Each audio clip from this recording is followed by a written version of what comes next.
Everyone, welcome back to my channel. So today I have a video of some encapsulated iridescent hearts that I did for my mother. I'm sure a lot of y'all know her hands by now. It's really simple, really cute look. It's kind of subtle, but yeah, the iridescent, when it's matte, it gives such a good look. So you see her set. This is her previous set. I didn't record it when I did it, so there's no video for this. And I'm just going in and taking off the stones. I just use a little cone bit and kind of go around the stones to kind of create like an indentation, kind of like a moat around it. That way I can use the nippers to pop those stones off easier. Do you see this bit? This bit is a monster. It's from Atwood Industries, and it's called Nicole's. It's the Texas Tornado, but it's like the F5. And it is, do you see how big it is compared to like the length of her nail? This is a very coarse, very aggressive bit. You want to use these type of bits at a very high speed. I use it at the highest speed my e-file will go.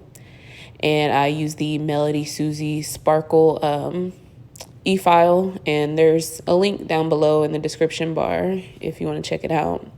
So I go from the most coarse bit that I have, which is that tornado bit. Now I'm going in with a Red Baron, which is a very, very coarse bit in itself, but it's a little less coarse as I get closer to the nail.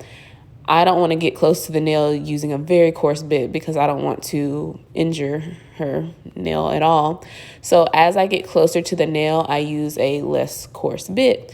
Now I'm going in with a coarse bit, and you can see I'm getting closer to the nail. I know it looks crazy, like I'm filing over her natural nail, but there's acrylic, there's white, there's nude, there's layers of stuff on there. So I'm not into her nail. So I went in with that tornado bit, then the Red Baron bit, then the coarse bit, which I'm going down in grit. And now I'm going in with my skiver bit around the cuticle area just to remove the dead skin off of the nail plate. And I'm holding this bit flush to the nail. Like I always say, this bit doesn't have teeth or any flutes. It's a similar texture to a sanding band. So I'm using this on a low speed. It's sped up.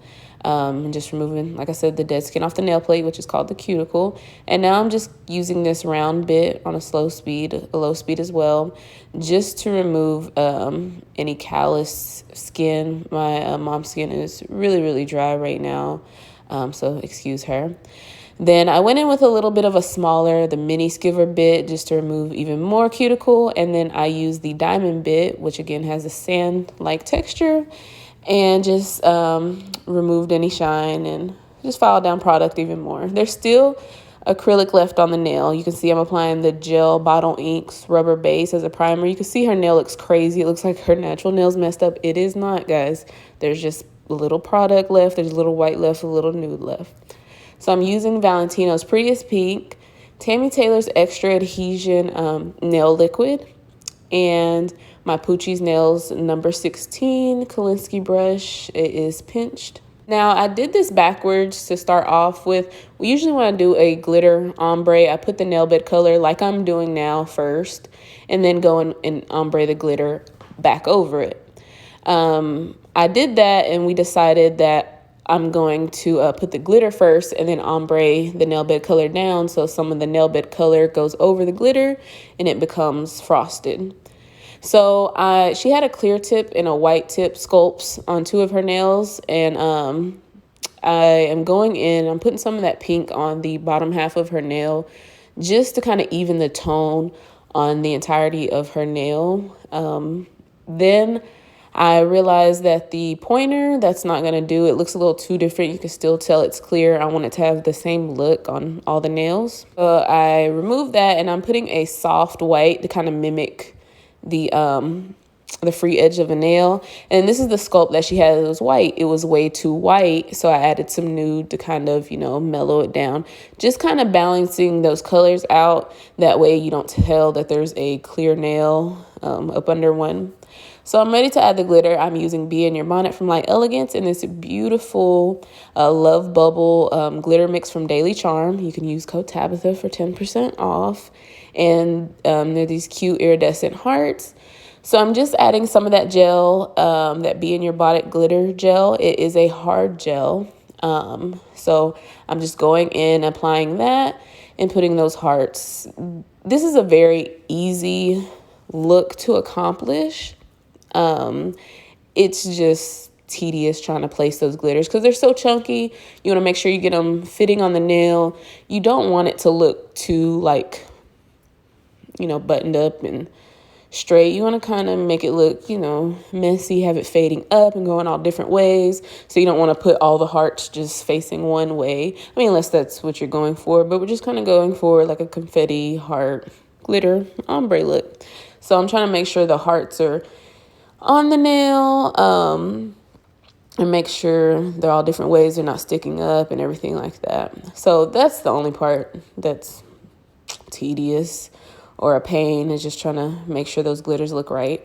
So you can see I'm going back in. Once I applied the hearts, I cured them in the light, of course, because it's gel. And now I'm going back in with the acrylic and I'm applying it. It's our nail bed color, that Valentino Prettiest Pink. And I'm fading it back over the nail. So the pinky one, the first one I showed you, I messed up. I did fix it. I, faded back over as you seen. But the rest of them, I did it how I should have done, is applied the glitter first and then go back in and apply the nail bed and fade it down over it. And you could do this either way. You can put the nail bed first or the glitter first, whichever your preference is. Like I said, I usually do it the other way, but we decided to switch things up today. And so you can see I'm applying the acrylic towards the cuticle area and slowly moving it down and thinning it out as I get over the glitter. The more thin the acrylic is, the more sheer it will be. So that creates our ombre look, going from a thicker opaque look to a thinner, more transparent look. So I'm using the Adhesion from Hand and Nail Harmony, and I like their clear as far as acrylic goes. I like the YoungNails Speed Clear as well. This one dries a little too slow for me, but you see I'm working it real slow. Well, it doesn't look slow to you guys because it's sped up, but you can see I'm working it for a long time, even sped up. When you're encapsulating with clear acrylic, you want to make sure you work with your bead real slow or you're going to create bubbles, and that's going to mess with your clarity. So I'm working slow.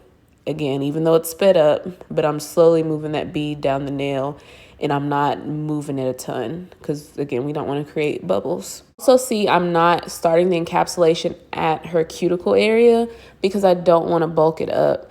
I have enough opacity with the Prettiest Pink from Valentino we applied, our nail bed color, so I don't want to put clear back up there just to file it back down.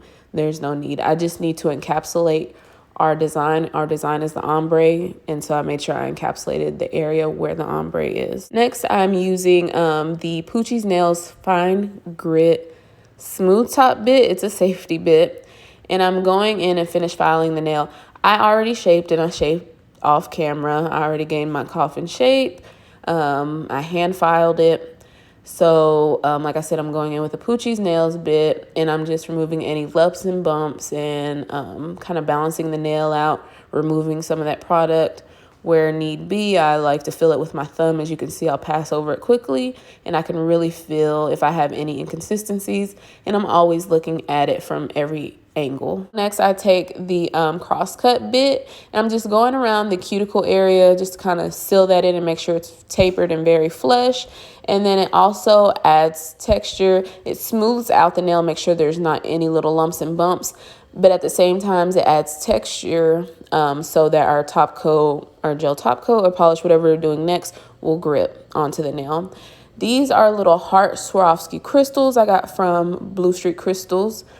And this is crystal gel I got from Nail Supply Glamour.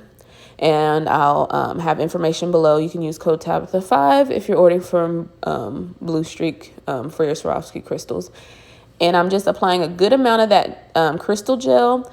I went ahead and cured it in the light. You want to make sure you sink that heart or whatever your stone is into that crystal gel. cure it. I sealed around it with top coat, cured it, and then I'm going in with my no wipe matte top coat from Daily Charm. Again, you can use Tabitha for 10% off your order. And I really like this matte top coat. You see I use it often. And so I'm just going around this stone, making sure I do not touch it at all with this matte top coat. And I can't really get super close and tight around the top, so I take a little liner brush and dip it into that matte top coat. And again, go around the stone as close as possible without actually touching it. If you do, you're gonna make it frost. Eventually it'll wear off, but it'll just kind of mess up your results right now and your bomb pictures. Now you can do it shiny if you prefer. Again, the look we were going for was matte, so it's real subtle. You can just kind of see it in certain lights real well. Looks real cute and different. So this is our final look. Like I said, it's real simple, but I just wanted to, you know, show you guys a real subtle look. That glitter, it's not too obvious, pronounced, and just those, you know, 2 little Swarovski hearts. So if you like this video, go ahead and thumbs up and subscribe. Thank you guys. Bye.